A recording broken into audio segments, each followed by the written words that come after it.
Hello, beautiful souls, and welcome to today's Navagraha Oracle Yoga and Coaching Goddess Series, Episode 2. Today we discuss voices of the goddesses from world mythology, and we discover how their ancient wisdom can speak directly to our modern lives. So today we are speaking about Inanna.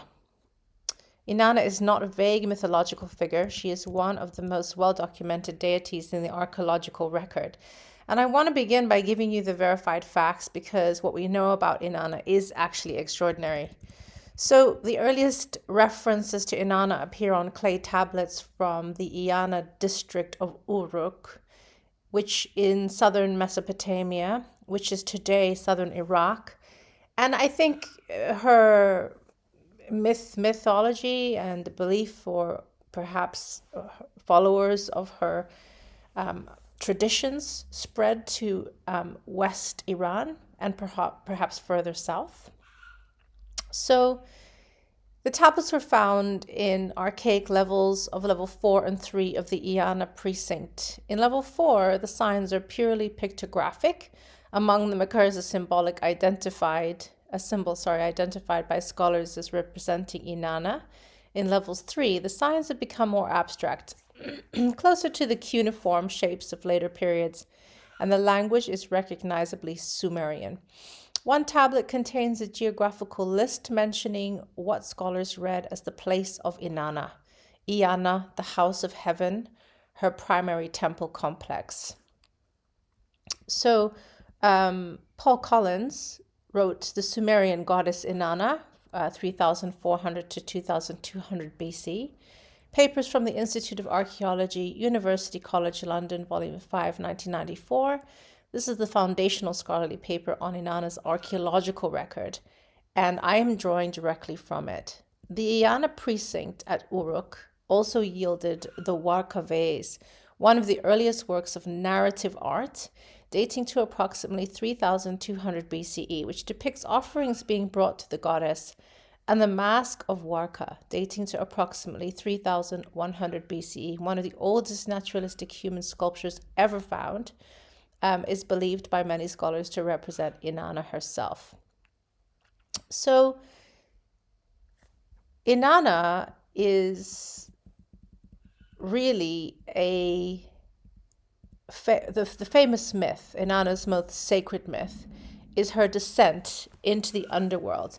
So Inanna represented the goddess of heaven and earth, and the myth goes that it's one of the oldest literary narratives, and she essentially wanted to conquer a descent into the underworld. Inanna, queen of heaven, decides to descend into the underworld to Kur, to visit her sister. In some interpretations, Eresh Kigal, which is her sister, was a twin. But there is much debate around the meanings of this myth. And Eresh Kigal rules the realm of the dead. Inanna knows that it's dangerous, but before she leaves, she instructs her servant, Ninshubur, if I do not return, go to the gods and beg them to save me. So she had power, Inanna, at this stage before she descends, but she decides that she wants to conquer the underworld, so she wants to gain even more power. She adorns herself with all of her divinity, with all of the things that have meaning to her in terms of the symbolic representation. Her Sugura crown, her measuring rod, her lapis lazuli necklace, her double strand of beads, her breastplate, her gold bracelet, her royal robe. And then she descends. And at the first gate, the gatekeeper, Neti, demands her crown. At the second, her measuring rod is taken. At the third, her lapis lazuli necklace is taken. At the fourth, her breastplate is removed. At the fifth, her gold bracelet. At the sixth, her royal robe is removed. At the seventh and final gate, she is stripped of all that remains. And then she's naked and she stands before her sister Eresh Kigal's throne. And then there are the 7 judges of the underworld, the Anunnaki. And now we come to one of the most powerful and least understood elements of the myth, which is the 7 Anunnaki, the judges of the dead. The Anunnaki, whose Sumerian name means princely seed or sons of An, were a class of the most powerful deities in the Mesopotamian pantheon, descended from the sky god An. Their number and names and functions vary across texts in the Enuma Elish Marduk, which assigns 300 to heaven and 300 to earth. In some texts, 50 Anunnaki are associated with the city of Eridu alone. But in the Descent myth, there are exactly 7, and they serve as the absolute arbiters of death. So the myth tells us that these 7 judges fastened their eyes upon Inanna, and with one glance, with the gaze of absolute judgment, she was struck dead. Not by violence, not by battle, but by being truly seen. So they looked at her, and their look contained the truth, and that even a goddess could not escape the law of the underworld. The sources for this are the text corpus of Sumerian literature, Oxford University, Inanna's Descent into the Netherworld, lines 139 and 149. Also referenced here is Diane Wolkstein and Samuel Noah Kramer's reconstruction of Inanna, Queen of Heaven and Earth, Harper and Row, 1983. So the Anunnaki wear horned crowns, the symbol of divine authority in Mesopotamia. They sit on thrones, and their verdict cannot be escaped. Even Inanna, Queen of Heaven and Earth, must submit to their judgment. They find her guilty of hubris, so guilty of being all-powerful and then deciding that she has to do something even beyond that, to have this kind of overconfidence of attempting to take what was not hers in seeking power in the realm of death. Their role is not cruelty, it's justice, the deepest justice, the kind that sees through every illusion, every title, every pretense, and when the Anunnaki look at you, they see what is real. Stripped of everything, and it's only that which survives. So there are many interpretations of Inanna's descent, and the myth is actually widely debated because it's one of the oldest living relics, really, of an ancient belief system. But I thought it was important to ask, what could it have meant to the people in the context at the time, and really, in Mesopotamia, obviously at the time, the notion of death and judgment probably did not exist in the same way that we attribute that process today in many of our kind of religious and spiritual modern practices. I think really what they really cared about was having a really decent burial. But I really love this myth and Inanna's, kind of resonance through thousands of years in her symbolism remains. She has lions. She has a horned crown, and she is robed, and she wears lapis lazuli, and there's some very kind of strong symbolic aspects to her. So one of the most important questions we can ask about this ancient text is, who created it? An interpretation that I really like, both by Xavier Lopez and Dina Katz, is that Katz argues that the descent narrative is actually like a combination of 2 pre-existing traditions of the time that were merged together. The first is a power myth, a story about Inanna's ability to traverse both heaven and the underworld, demonstrating that she rules over the entire cosmos. And the second is a separation tradition about the death of Dumuzi, connected to his role as a vegetation god. Because what happens is that essentially one of Inanna's servants, who she asked before she descends into the underworld to tell the gods if she does not return, essentially goes to the gods, and the first 2 ignore her, and the third decides to descend. And when they do so, there's an interesting moment where Inanna is dead. She's dead on a hook. And in her death, it seems that her sister is experiencing the pains of rebirth. And this God who comes to save her shows the sister her own pain.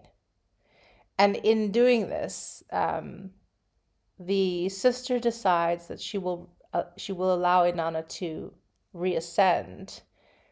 However, it comes at a cost. She has to sacrifice something in order to kind of go back up to where she came from, but not the same. Obviously, she's been changed. And she chooses to sacrifice her husband because he's, since her departure, taken the throne and decided to live a life of luxury and hasn't mourned or looked for her. So she finds this really distasteful and untrustworthy. So she sends him into the underworld. So the courage to be stripped, a personal reflection. I believe this is a deep teaching, and this is my interpretation, is that the original myth was about power, not the power of crowns and the measures of rods, not the power of status and reputation, the power that comes from being willing to lose everything and discover that you are still here. So true power requires the bravery to be stripped of all of what you believe and symbols of your identity. And there is a Jungian aspect to this in terms of a shadow story. Eanna put on every symbol of her divinity, her crown, her necklace, her breastplate, her robe, and she walked into the underworld knowing she would lose them all. She didn't cling, she didn't fight, she surrendered each one at each gate, and what remained when every symbol was gone was the thing that could survive even death. That's the power the Sumerians were trying to teach, in my opinion. Not the power of accumulation, but the power of release, the power of nakedness, the power of being willing to be nothing and discover that you are, in fact, everything. There is a lot that may have been connected to fertility, cycles, seasons, and the way in which much of the people of that time connected big kind of events in the universe that were observable to gods and goddesses of the time. But I reflect on the modern problem of letting go, of being stripped, of descending into the unknown, holding on to roles that no longer fit, trying to be perfect, trying to be as successful in every regard, trying to be strong, because the alternate feels like death, like letting go feels like a death. I think Inanna can teach us that death of an old self is the necessary precondition for the birth of a new one. But here's what we miss. Inanna did not descend by accident. She chose to go. She put on all the power and walked willingly through the 7 gates, and she knew that this was going to be the outcome. And that is the difference between a breakdown and actually breaking through, between being destroyed and choosing transformation, even when it's terrifying. So at each gate, Inanna surrendered something that defined her. And we are really looking at the naked goddess, the 7 gates. Inanna stands naked before Eresh Kigal, not weak, not diminished, but naked. And it is from this place of total vulnerability that her transformation begins. The depth psychologist Marion Woodman called this the return of the feminine, the willingness to be seen in our wholeness, including our darkness, our wounds, our unacknowledged selves. And I really like that. Inanna does not fight her kind of everything being taken. She does not negotiate. She surrenders. So I just want to say that I've come up with a practice for honoring Inanna's myth and the legacy that remains, 5,000-6,000 years after she's come to be known, as a meditation inspired by her. So this is not an ancient Sumerian ritual. I wouldn't begin to know how we would really decipher what the actual practices of the people that really did follow Inanna's priestesses practiced. But this is just a contemplative practice inspired by the myth of Inanna's descent, designed to help you experience in a safe, guided way the surrender that Inanna's story teaches. It's a practice of conscious descent. So let's take a breath and lie down comfortably, closing your eyes, and take 3 deep breaths. You are standing at the top of a staircase. It leads downward 7 steps, 7 gates. You're fully dressed in everything that defines you. Your achievements, your roles, your identities, your jewelry. Feel the weight of them, the comfort of them, and the limitation of them. The first gate is the crown. You step through the first gate, and here you surrender your crown, the identity of success, achievement, being the best. You let it go. Feel what remains without it. Take a deep breath.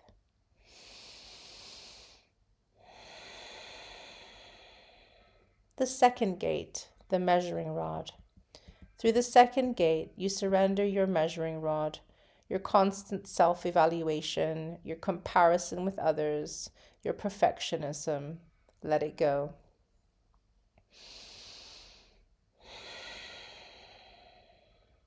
The third gate, the necklace.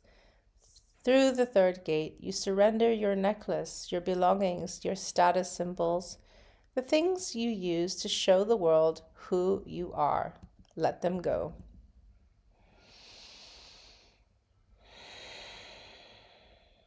At the fourth gate, the ring. Through the fourth gate, you surrender your ring, your commitments, your relationships as you have defined them, the bonds that both hold and limit you. Let them go. Breathe. The fifth gate, the breastplate. Through the fifth gate, you surrender your breastplate, your armor, your defenses, the walls you have built around your heart. Let them go. Feel the vulnerability underneath and breathe.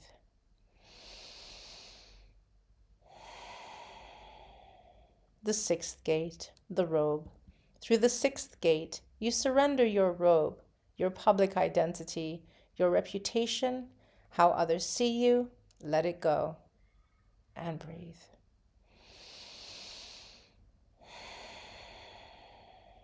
The seventh gate is nakedness.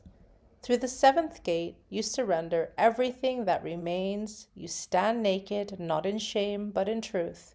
This is you without the garments. This is the self that survives death. This is the self that can be reborn.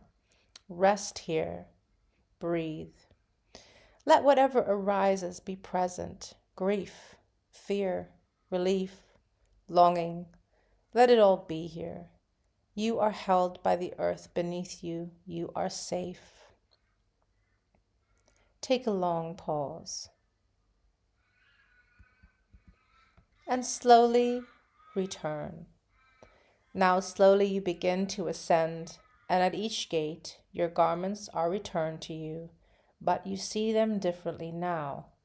They are not who you are. They are what you wear. You choose them consciously. You wear them lightly. You ascend through the 7 gates, and you return to the world of the living, but you're not the same. You have descended and returned as Eanna had descended and returned. You have died and been reborn. You are Eanna. Take 3 deep breaths.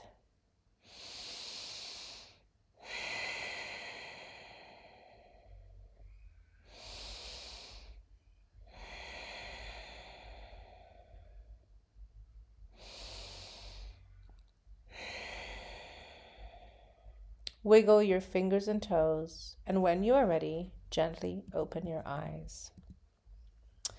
Eanna did not lose her power by being stripped. She discovered that her power was not in her garments, it was in her, and it is in you. If this resonates, I invite you to go deeper, maybe do your free Vedic birth chart at the Navagraha Oracle, and if you're ready for the next step, the next session, the next episode. I will be putting it out tomorrow. May Inanna's courage be yours. May you descend willingly, and may you return transformed. Eanna, Queen of heaven and earth, we hear your whisper and we honor you. Have a blessed day.